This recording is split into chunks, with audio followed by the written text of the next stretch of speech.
Well, hello. For those of you who are new to my Instagram, I am Jamila McMallow, and I am a transformation life coach. And I serve women coaches, executives, and business owners in helping them to do accelerated inner healing around emotional challenges from their past that are really keeping them stuck as barriers to doing more in their businesses, to having exceptional relationships, and really living more fulfilling lives. Okay? So, this topic that I'm talking about today is it's okay to cry. And I think this is so important because the type of women that I work with are typically women who are of strong character or resolve. And by that, I mean that when I say strong, I mean they have overcome challenges and continue to move forward in their lives, have continued to become successful and overcome and do things despite the challenges that they've had. And so that's who I'm speaking to, is it's okay to cry, as a strong woman, as this driven leader, as this person who is there for everybody else, does for everybody else. You know, the reason why I think this is such an important topic is because a lot of times people say this to boys, right? Or to men, that it's okay to cry, it's okay to show emotion because typically, typically and traditionally them showing emotion is been shunned or whatever. But here's the reality. It's not just boys and men who have been made to feel like crying is wrong or weakness. It's actually women too. Because when we're children, because I'm going to touch on three main points. When we're children, our parents a lot of times didn't discriminate. Many of us are from a time or have parents who are from a time where emotions were just not something that people dealt with. They just didn't deal with it, and were really viewed as something negative, and that if a child was crying or making noise or expressing themselves, that was a display of disobedience or disrespect, and so was to be followed up with severe discipline or punishment because they weren't allowed to act like that. And so when a child is having a natural reaction, which emotions are natural indicators of how a particular experience is making us feel. And typically the younger the child, the less their ability to effectively communicate their feelings in words. And so they demonstrate it by their behavior, by crying, by expressing, by really kind of acting out whatever emotion it is that they're feeling. And so because if you're from that time and had parents who didn't, even deal with or acknowledge emotions, then you were essentially told that you were not allowed to make those expressions, that you weren't allowed to feel, that it was somehow wrong or bad or negative for you to have negative emotions. And so what happens is you end up growing up and becoming a person who is disconnected from yourself. You can, of course, be very loving and compassionate and affectionate and giving and supportive of others. But when it comes to yourself, there's a disconnection to your own emotional pain or even just your own emotions. You have like a wall up. And it's because of your childhood and because of the messaging that you received, because of the feedback and treatment that you got, you internalize that to mean that it wasn't safe for you to share your emotions, that it wasn't safe for you to express yourself, that there were always going to be negative or bad consequences if you did just that. And so, like I said, so what happens is you grow up and become an adult who can't connect to themselves emotionally. And it's so tragic because the issue is, it's twofold, okay? And I'm going to get into one and then the other. So it's tragic because in the first place, when we receive that messaging that it's not okay to cry, that it's not okay to express our feelings and emotions as women, because I'm talking to strong women, right?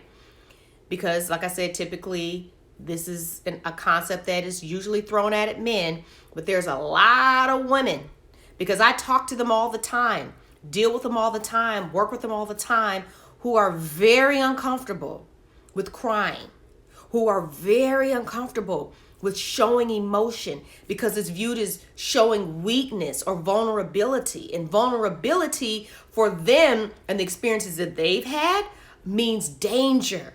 You're unsafe. It's not okay.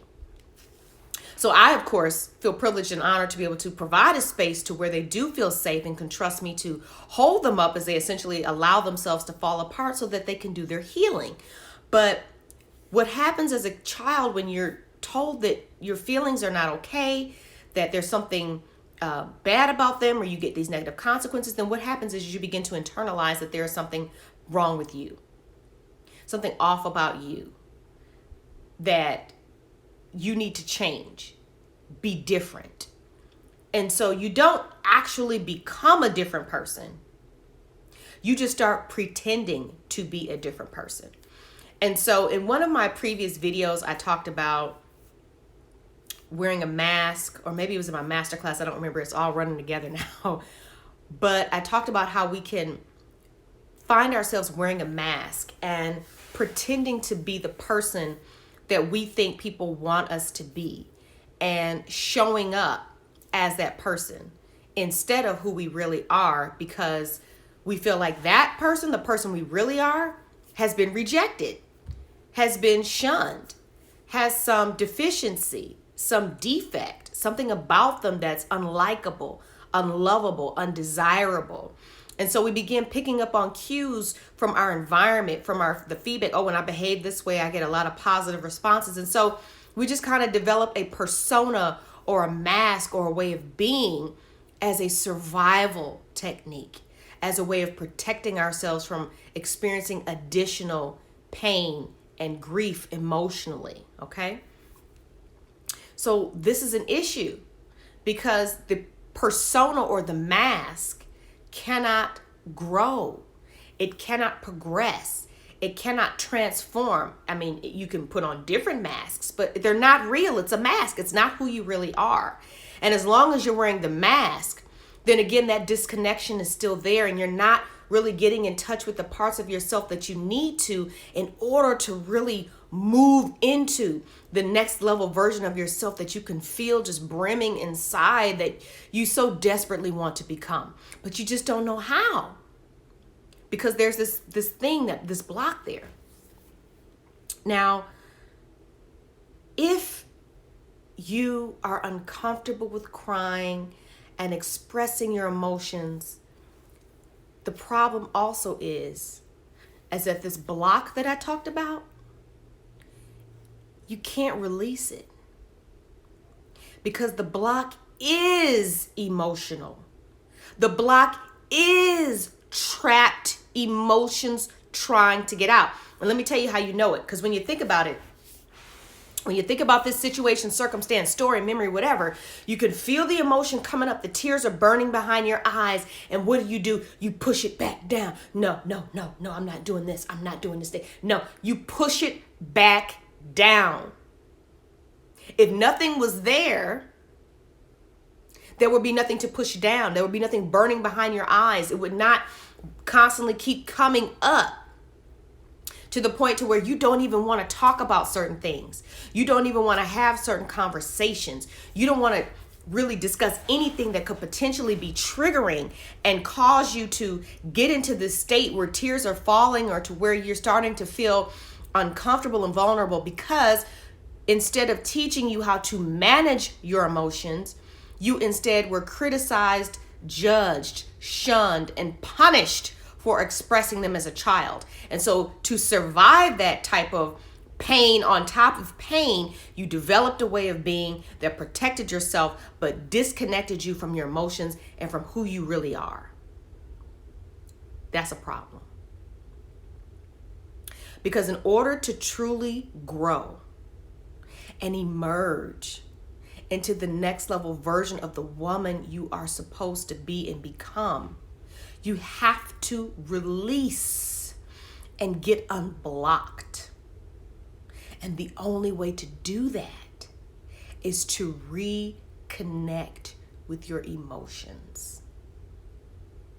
Now, of course, I do this as a transformation life coach with my clients all the time, one-on-one, in a group setting. If you've ever been to a master class or you've been in one of my clubhouse rooms, there's going to at least be one moment where someone's going to come up and have a question or want some help.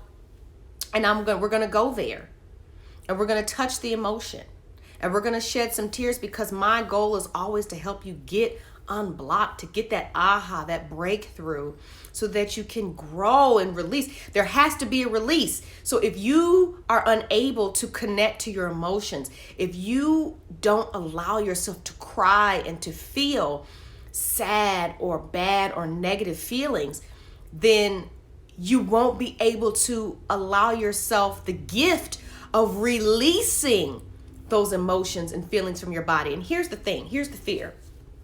I get it. The fear is that you're going to become overwhelmed by your emotions. The fear is that you're going to start crying and not be able to stop. False. Remember, these are simply emotions that were never allowed to come up and out, that were never allowed to be expressed.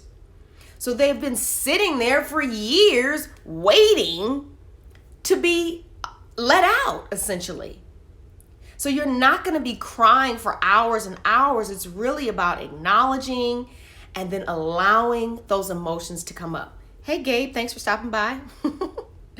And so that's how the process works. That's what you want to do, is allow it to come up and to come out.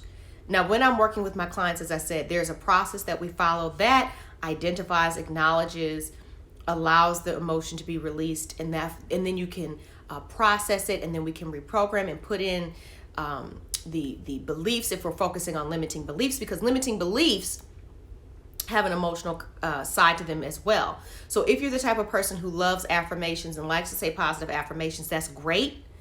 But if you haven't actually identified the underlying limiting belief that you have, the story that's attached to it, and then the emotion underneath it, and cleared up all three, then saying those positive affirmations isn't going to change anything, because your belief is still your belief. For example, if your belief is that you're unlovable, it doesn't matter how many times you tell yourself how awesome you are. Your core belief underlying is still telling you the same thing over and over, that you're unlovable. And guess what? No matter how often you say these fanciful words to yourself, your life and your relationships are going to play out this way. Not this way, this way. They're going to play out according to that which you believe to be true, which is that you're unlovable. Okay, so that's why our core beliefs, our limiting beliefs, are so important. And at the crux of the matter, and at the heart of what I do with my clients, whether I'm working with them one-on-one or in my new program, Embrace Your Power and Confidence, which is a program that's limited to only 10 women, so that I'm able to give them that individual support. And the beauty of that is there's a sisterhood and a camaraderie created through that, in that now you're able to share this healing experience with other women, where probably before you've felt like you've been on an island. Because again, I'm talking about it's okay for strong women to cry. So that means you're not revealing your true feelings or emotions to anyone. And in that case, what that really means is that you're not creating true connection with any other individual. Sure, you can hold space and be there for other people and allow them to connect to you, but you're not really checking into them in the same way. It's not going both ways, because you're disconnected from yourself. Let me repeat that. If you are disconnected to or from yourself, you are not going to be able to connect to anyone else on a deep, intimate, emotional level. You will always have a wall up. And that's a problem, because as my clients and women I've worked with, very successful, six figures, doing well in their businesses, but having challenges in relationships with men, can't attract a good one, can't succeed in the relationships because they haven't dealt with the underlying limiting beliefs and stories and negative things that they believe to be true about men or about themselves. Okay? Also are disconnected from themselves emotionally. And so if you want to really show up in a relationship and have a good man and connect to him and have that intimacy emotionally, you have to be willing to be vulnerable to do that. And unfortunately, if it's not okay for you to cry, that means it's not okay for you to be vulnerable. That means it's not okay for you to express your emotions. And that means it's not okay for you to be you. All of you. Because your emotions, how you feel about things, that's a part of you too. I mean, we're all multifaceted, right? And everybody's not going to get all parts of us at any given time. You know, every relationship is different, right? But in those close relationships, like if you want to get married and have a good husband and etc., you've got to be willing to show up. And there's so much more to it than that, of course, because you got to be able to trust him. So he's got to be a great man. And of course, you're only going to know that if you're actually dealt with some of your own challenges so that you're not attracting the same type of man that plays into your toxic pattern or your history of having bad relationships, etc., etc. So without delving into all that and staying on topic, my point being is that if it's not okay for you to cry, if it's not okay for you to express your emotions, and here's what I want you to understand. When I say express emotions, what I don't mean is constantly expressing your anger or your frustration. That's not expressing your emotions. See, anger and frustration are just the masks that you're putting. And actually, frustration really is an emotion that would be masked by anger. Anger would be the yelling and the screaming. Frustration would be more really of the feeling. So let me clarify that. But the point is if you're constantly showing up in anger, that's not expressing your emotions, because that's not the emotion that's the issue. You're angry because you've been triggered. You've been hurt. You've been hurt. You feel bad. You feel sad. That's why you're angry. Because instead of crying, instead you show up like the big bear or the roaring lion, because you're not going to let anybody say or do anything else that's going to hurt you. Because you've been so deeply hurt already. And you have so many emotions that are unprocessed, so many wounds that are unhealed. And so you are very sensitive when it comes to certain things, okay? And even though you may come off strong, even though you may come off confident, when you're unhealed, you are sensitive. If you've watched any of my videos, you may have heard me use this analogy of if someone has stabbed you in the shoulder and you're walking down the street, you're not looking at the trees or the beauty in nature. All you're thinking about is trying to prevent people from bumping into, accidentally touching or pressing into that knife that's sticking out of your arm, because you don't want to be hurt anymore. And what I'm saying to you is that as long as you keep pretending like the knife's not there, like you're not bleeding all over the ground and on anybody that's coming near you, until you acknowledge that knife and pull it out and allow that wound to air out and heal, then you're going to miss the beauty. You're going to miss what's happening on around you. You're going to miss the relationships, the connections, the growth, the progress, the next level, bigger version of you that's there, but can't happen because you're stuck with a wound that you keep trying to avoid. Because it's not okay for you to be hurt. It's not okay for you to cry. It's not safe for you to talk about what's wrong because you don't want to be vulnerable. You don't want to be weak. For somebody to see that knife in your arm and think, oh, this is a great time for me to attack. She's hurt. Got it. Your life story and your experiences are valid. And you are not the way you are for no reason. But what I am encouraging you to do now as a strong woman, a successful business owner and entrepreneur, a successful executive, a successful coach that supports and helps and uplifts so many others, that you now turn your attention to yourself. And I know you've been doing things. I know you've been in therapy. I know you've been in counseling. I know you've done this. I know you've done that. But you know that what I'm telling you is the truth, that you still haven't gone there. See, I take my clients places they don't want to go, but need to go, so that they can heal and be done with it. My whole strategy is accelerated inner healing. And that's why I only work with a very specific type of woman on very specific areas where I know we can get, good traction in a short amount of time. And it's effective. Okay? So if any of this resonates with you, if you're watching this in the replay on IGTV, I encourage you to please, give me a heart, like the video, drop it in the comments if you're watching this video on YouTube, because I do, share my videos over there as well. Then please drop a comment, drop a like. Please follow, subscribe, share, and tell me your thoughts, what you think about this. And if you feel like you are that woman who gets it, you're like, I get it, I got it. I know I have to do this, but I need someone to help me do it. I don't know how. Then absolutely send me a DM on Instagram at Coach Jamila LV, or you can even click the link in my bio and go ahead and schedule a free discovery and action call.